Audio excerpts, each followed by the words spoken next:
Hi అండి, welcome to my channel. అందరు ఎలా ఉన్నారు? బాగున్నారా? నేనైతే చాలా బాగున్నానండి. ఇవాల్టి వీడియో ఏంటంటే సూర ముక్కలు వంకాయ వేసి పులుసు పెట్టానండి. ఎలా వచ్చింది, ఏంటి ఇంగ్రీడియంట్స్ వేసాను అనేది మీకు చూపిస్తాను.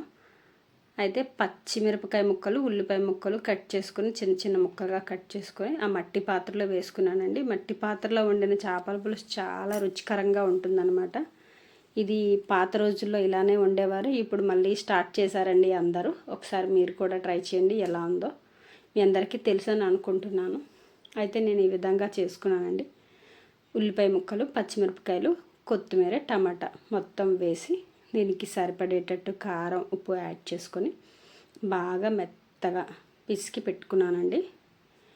ఇప్పుడు చూడండి, ఇవి ముక్కలన్నీ రెడీ చేసుకున్న తర్వాత సరిపడేటట్టు ఉప్పు, కారం వేసుకున్న తర్వాత నెక్స్ట్ మనం మసాలా అవి ఏమి యాడ్ చేయకుండా ఉల్లిపాయ, వెల్లుల్లి, జీలకర్ర కలిపి పేస్ట్ లాగా అయితే నేను తయారు చేసుకున్నానండి. చిన్న అల్లం కూడా యాడ్ చేసుకున్నాను.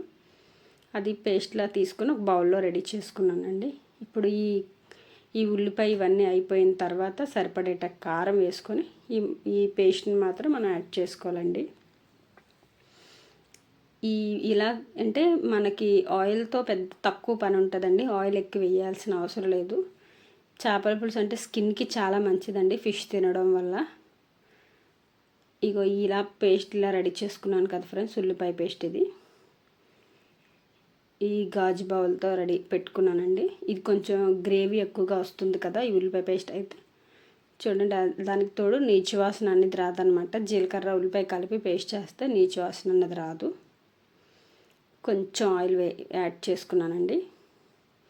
ఇగో ఈ విధంగా వేసుకున్న తర్వాత దాన్ని బాగా స్మాష్ చేసి దగ్గరగా అసలు పేస్ట్లా చేసుకోవాలండి. ఇది బాగా కలపాలి. అదే రాళ్ళు ఉప్పు అయితే ఇంకాస్త మెత్తగా అవుతుంది. అయితే సాల్ట్ మాత్రమే నేను యాడ్ చేసుకున్నాను ఫ్రెండ్స్. కారం మన ఇష్టం అండి.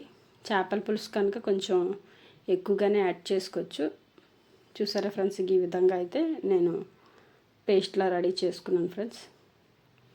ఇలా అయిపోయిన తర్వాత వీటిలోని ఈ వంకాయ ముక్కలు కూడా యాడ్ చేసేసుకొని మొత్తం ఇది కూడా కలపాలండి.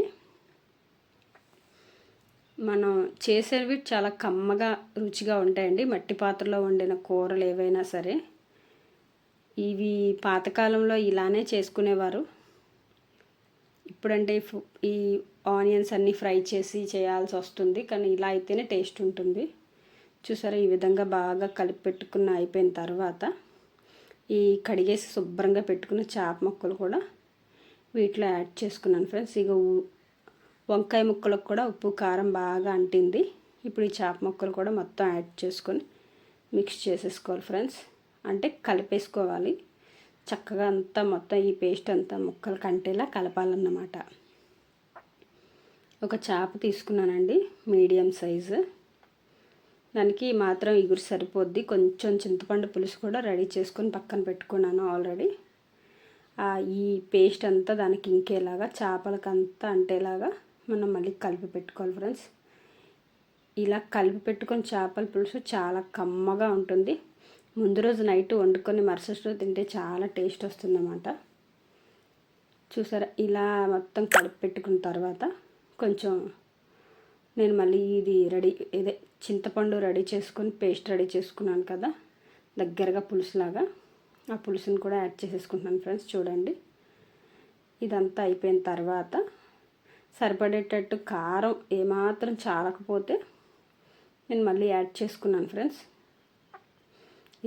ఈ మాత్రం పులుసు సరిపోతుంది అనుకుంటే చాలు, ఈ గుర్లా ఉంటుంది. మళ్ళీ వాటర్ యాడ్ చేసుకోవాలంటే అది మన ఇష్టం, కానీ గ్రేవీలా ఉండాలి అంటే ఈ మాత్రం సరిపోద్ది. ఎక్కువ పులుపు అవసరం లేదు. ఆల్రెడీ టమాటాలు వేసాం కనుక 2 టమాటాలు కట్ చేసి వేసానండి. అందుకని మన ఇష్టం అది పులుపు అనేది. చూసారా, ఇలా మనం కలిపి పెట్టుకున్న తర్వాత మళ్ళీ కారం నాకు తగ్గింది అనిపించింది, అందుకే నేను కొంచెం యాడ్ చేసుకున్నాను. ఇప్పుడు ఇది ఇలా స్టవ్ మీద పెట్టి మరిగేంత వరకు ఉంచి మనం దించేసుకోవడమే ఫ్రెండ్స్. ఇదిగో ఫ్రెండ్స్, ఇలా వచ్చిందన్నమాట. ఇప్పుడు నేను ఇది స్టవ్ మీద పెట్టుకుంటాను. ఇది మామూలుగా రైస్లోనే తర్వాత చపాతీల్లో కూడా బాగుంటుంది. ఇగురులా వస్తుందన్నమాట. చపాతీలో కావాలి అంటే వాటర్ మాత్రం సరిపోతుంది. ఎవరైనా నా ఛానల్ ఫస్ట్ టైం చూస్తున్నట్టయితే నా ఛానల్ని సబ్స్క్రైబ్ చేయండి ఫ్రెండ్స్, అండ్ లైక్ చేయండి, షేర్ చేయండి. ఈ వీడియో మీకు నచ్చింది అనిపిస్తే కామెంట్ చేయండి. ఇలా క్లే పాట్లో వండుకున్న చేపల పులుసు చాలా టేస్ట్ వస్తుందండి. మీరు కూడా ట్రై చేయండి. మాకైతే చాలా బాగా నచ్చింది పులుసు. సండే రోజు చేశాను కనుక. చూసారా ఫ్రెండ్స్, ఈ విధంగా మరుగుతుంది. ఇది మళ్ళీ పైన మనం కావాలి అంటే కొత్తిమీర యాడ్ చేసుకోవచ్చు. దగ్గరగా అయిపోయింది. ఇంకో ఫ్రెండ్స్, ఆ చేప ముక్కలు కూడా ఉడికేసాయి. వీలైతే మనం ఇంకా దించేసుకోవడమే. ఇంకొంచెం నీళ్ళు కావాలి అనుకుంటే ఉంచుకోవాలి, లేదు దగ్గరగా ఎగరాలి అనుకుంటే ఉంచాలండి స్టవ్ మీద. ఇంకా ఫ్రెండ్స్, ఇలా ఎగిరింది. దీన్ని మనం ఇంకా అయిపోయింది, రెడీ చేసుకున్నట్టే చేపల పులుసు. మొత్తం మట్టి పాత్రలో చేసుకున్న కమ్మనైన చేపల పులుసు అండి. నాకు నచ్చింది, మీకు నచ్చిందని అనుకుంటున్నాను. వీడియో నచ్చితే లైక్ చేయండి, షేర్ చేయండి. Bye friends.